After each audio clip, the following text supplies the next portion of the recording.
Hi friends, Egypt పేరు వినగానే మనకు ముందుగా గుర్తుకొచ్చేది అక్కడి పిరమిడ్లు మరియు అందులోని మమ్మీలు. మమ్మీల గురించి అందరికీ తెలుసు. మమ్మీ అంటే తల్లి అని అర్థం కాదు, శవం అని. మీ పిల్లల్లో ఎవరైనా మమ్మీ అని పిలిస్తే అలా పిలవకూడదని చెప్పండి.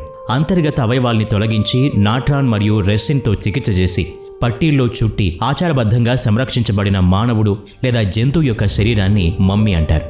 మీకు చాలా రహస్యమైన టుటంఖమన్ మమ్మీ గురించి తెలుసు. ఈ మమ్మీ చాలా మంది ప్రాణాలను తీసుకుంది. ఈ మమ్మీ యొక్క శాపం నుంచి ఇప్పటి వరకు ఎవరూ తప్పించుకోలేదు. విజ్ఞాన శాస్త్రం ఇంత అభివృద్ధి చెందినప్పటికీ ఈ మిస్టరీ అందరినీ అబ్బురపరుస్తోంది. పరిశోధకులు ఎన్ని ప్రయత్నాలు చేసినప్పటికీ ఈ మమ్మీ యొక్క రహస్యాన్ని తెలుసుకోలేకపోయారు. టుటంఖమన్ యొక్క మమ్మీ నేటికి ఇంత మిస్టీరియస్గా ఎందుకుంది మరియు దీనికి సంబంధించిన అనేక విషయాల్ని ఈ రోజు వీడియోలో తెలుసుకుందాం. మరి ఇంకెందుకు ఆలస్యం, let's start our today's episode. Tutankhamun సమాధి యొక్క చరిత్రాత్మక అన్వేషణ పురావస్తు శాస్త్రాన్ని మరియు పురాతన ఈజిప్ట్ గురించి గల మన అవగాహనను మార్చేసింది. 1922లో కనుగొనబడ్డ టుటంఖమన్ సమాధి ఇప్పటికీ కనుగొనబడిన వాటిల్లో అత్యంత చెక్కుచెదరని ఫారో సమాధి. టుటంఖమన్ యొక్క ఈ మమ్మీ ఈజిప్ట్లో లభించింది.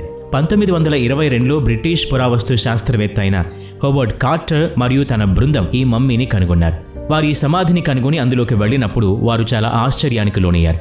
ఈ సమాధి లోపల చూస్తే ఒక రాజభవనాన్ని పోలి ఉంది. ఈ సమాధిలో 4 గదులున్నాయి.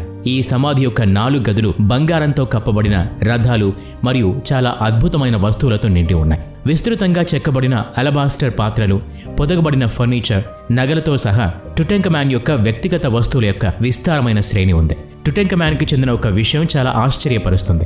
అదేంటంటే తనని తన కుటుంబం నుంచి చాలా దూరంగా ఉన్న సమాధిలో ఖననం చేయడం జరిగింది. ప్రాచీన ఈజిప్షియన్ పుస్తకాల అనుసారం కింగ్ టుటంఖమన్ యొక్క ఆత్మ తన పూర్వీకులతో కలుసుకోకుండా ఉండడానికి, కింగ్ యొక్క ఆత్మ వారి దేవుళ్లతో కలవడంలో ఎటువంటి ఇబ్బంది కలగకుండా ఉండడానికి ఇలా చేశారు. కార్టర్ మరియు అతని బృందం టుటంఖమన్ యొక్క శవపేటిక వద్దకు చేరుకున్న తర్వాత అది చాలా చిన్నగా ఉందని గమనించారు. ఈ శవపేటికను 3 లోహపు శవపేటికల్లో భద్రపరిచారు. మొదటి శవపేటికపై ఈజిప్షియన్ల మృత్యు దేవత అయిన ఐసిస్ యొక్క చిత్రం చిత్రించబడి ఉంది. రెండవ శవపేటికపై విచిత్రమైన ముఖంలాగా కనిపించింది. ఇది మిగతా శవపేటికలపై ఉన్న ముఖాల కంటే భిన్నంగా ఉంది. టుటంఖమన్ యొక్క మమ్మీని వెలికి తీసినప్పుడు ఆ సమయంలో దాని చుట్టూ ఒక తాయెత్తు కట్టి ఉంది. బంగారంతో చేయబడ్డ మాస్క్తో అతని ముఖం కప్పబడి ఉంది. కార్టర్ చెప్పిన దాని ప్రకారం ఈ మమ్మీ శరీరంపై ఉన్న ఆభరణాలన్నింటినీ తీయటానికి టుటంఖమన్ యొక్క శరీరాన్ని ముక్కలుగా చేయాల్సి వచ్చింది. రెండవ శవపేటికపై ఉన్న ముఖం గురించి మాట్లాడితే ఈ ముఖం ప్రాచీన ఈజిప్షియన్లలో అందమైన మహారాణి అయిన నెఫెర్టిటీని చాలా వరకు పోలి ఉంది. నెఫెర్టిటీ గురించి టుటంఖమన్ యొక్క సమాధి గోడలపై కూడా రాసి ఉంది. చరిత్రకారుల నమ్మకం ఏంటంటే నెఫెర్టిటీ టుటంఖమన్ యొక్క తల్లి అని. నెఫెర్టిటీ తన చివరి సంవత్సరాల్లో టుటంఖమన్ యొక్క రక్షణలో పాలన చేసింది అని అంటూ ఉంటారు. టుటంఖమన్ యొక్క సమాధి లోపల ఒక తలుపు లభించింది. ఇది అనేక మతపరమైన చిహ్నాలతో అలంకరించబడి ఉంది. ఇంకా ఈ తలుపుకు దగ్గరలోనే ఎక్కడో ఒక చోట నెఫెర్టిటీని కూడా సమాధి చేసి ఉంటారని నమ్ముతున్నారు. అరిజోనా యూనివర్సిటీకి చెందిన పరిశోధకుడు డాక్టర్ నికోలస్ రీవ్స్ ఈ గోడల్ని హై రిజల్యూషన్ ఫోటోల్లో చూసినప్పుడు అతను ఆశ్చర్యపోవాల్సి వచ్చింది.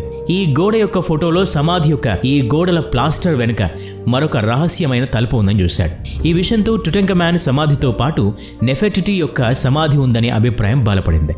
డాక్టర్ నికోలస్ రీవ్స్ టుటంఖమన్ యొక్క సమాధి దగ్గర రహస్యమైన తలుపు ఉందని సాక్ష్యాలతో నిరూపించాడు. టుటంఖమన్ యొక్క సమాధి దగ్గర 2 తలుపులున్నాయి. ఒక తలుపు ప్రాచీన గోదాంకు చెందింది. సమాధికి ఉత్తరం వైపుగా ఉన్న రెండవ తలుపు నెఫెర్టిటీ యొక్క సమాధికి చెందింది. ఈ సమాధి నెఫెర్టిటీ యొక్క తయారు చేయబడ్డ సమాధి యొక్క భాగమే.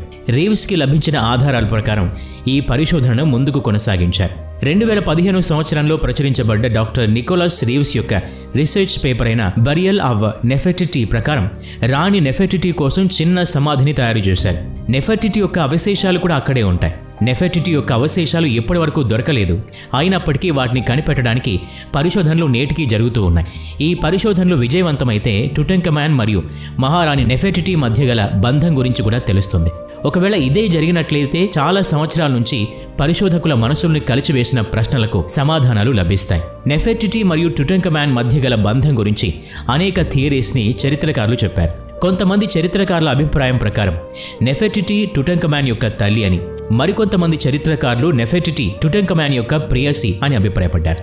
ఇటీవల కింగ్ టుటంఖమన్కు సంబంధించిన మరొక విషయాన్ని కూడా పరిశోధకులు కనిపెట్టారు. దీని ప్రకారం ఈజిప్టు అధికారులు ఆశ్చర్యపరిచే విషయాన్ని చెప్పడం జరిగింది. ఈ కొత్త పరిశోధన గురించి టుటంఖమన్ యొక్క సమాధిలో ఎటువంటి రహస్య గది లేదని అధికారులు చెప్పారు.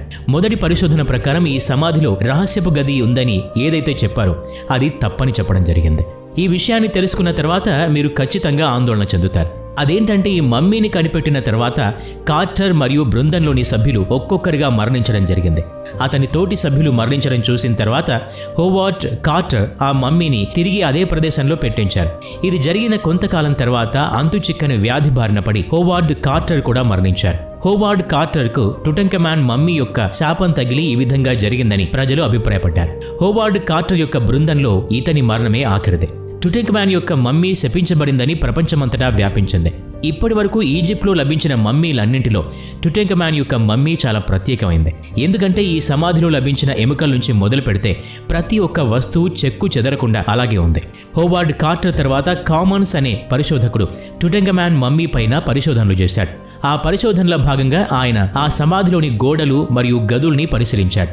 లోపలి గది బయట గదితో పోలిస్తే వేరుగా ఉంది. మీరు ఈ విషయాన్ని తెలుసుకున్న తర్వాత తప్పకుండా ఆశ్చర్యపోతారు.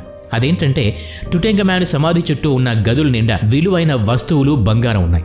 ఈ గదిలో వీటితో పాటు ఒక హెచ్చరిక కూడా రాసి ఉంది. అదేంటంటే ఎవరైతే టుటంఖమాన్ యొక్క ప్రశాంతతను భంగం కలిగిస్తారో వారు చావును ఎదుర్కోవాల్సి వస్తుంది. కానీ బంగారంపై ఉన్న ఆశతో ప్రజలు ఈ హెచ్చరికను పట్టించుకోలేదు. ఈ కారణం వల్ల చాలా మంది వారి ప్రాణాల్ని కోల్పోవాల్సి వచ్చింది. చార్ల్స్ మరియు అతని బృందం కూడా ఈ లిస్టులో ఉంది. టుటంఖమాన్ యొక్క మరణం ఎలా సంభవించింది అనే విషయం చరిత్ర పుటల్లో ఉంది. టుటంఖమాన్ యొక్క మరణం అతని 19వ ఏటే జరిగిందని చరిత్రకారుల అభిప్రాయం. టుటంఖమాన్ 1324 BCలో 19 సంవత్సరాల వయసులో మరణించే వరకు 10 సంవత్సరాల పాటు ఈజిప్ట్ ఫారోగా పరిపాలించాడు. టుటంఖమాన్ ప్రాచీన ఈజిప్ట్ యొక్క 28వ వంశపు 11వ రాజు. 9 ఏళ్ల వయసులోనే అతనికి రాజ్యాధికారం లభించింది. ఇతని మరణం మలేరియా వంటి ఒక వ్యాధి వల్ల జరిగిందని చరిత్రకారుల అభిప్రాయం. ఇక మరణానికి సంబంధించి ఖచ్చితమైన ఆధారాలు ఇప్పటి వరకు ఏవీ లభించలేదు. ఇది మాత్రమే కాకుండా అనేక కథలు టుటంఖమాన్ మరణంతో జోడించబడి ఉన్నాయి. టుటంఖమాన్ యొక్క కళాఖండాలు అపూర్వమైన సందర్శకుల సంఖ్యతో ప్రపంచాన్ని పర్యటించాయి. 1962లో అల్జీరియా ఫ్రాన్స్ నుంచి స్వాతంత్ర్యం పొందినప్పుడు ప్రదర్శనలు ప్రారంభమయ్యాయి. ఇవి నేటికి కొనసాగుతూ ఉన్నాయి. ఈ వీడియో నచ్చినట్లయితే లైక్ చేయండి, షేర్ చేయండి. ఇలాంటి మరిన్ని వీడియోస్ కోసం ఈ ఛానల్కి సబ్స్క్రైబ్ చేసుకుని బెల్ ఐకాన్ మీద క్లిక్ చేయండి. నెక్స్ట్ వీడియోలో మళ్ళీ కలుద్దాం. Thanks for watching.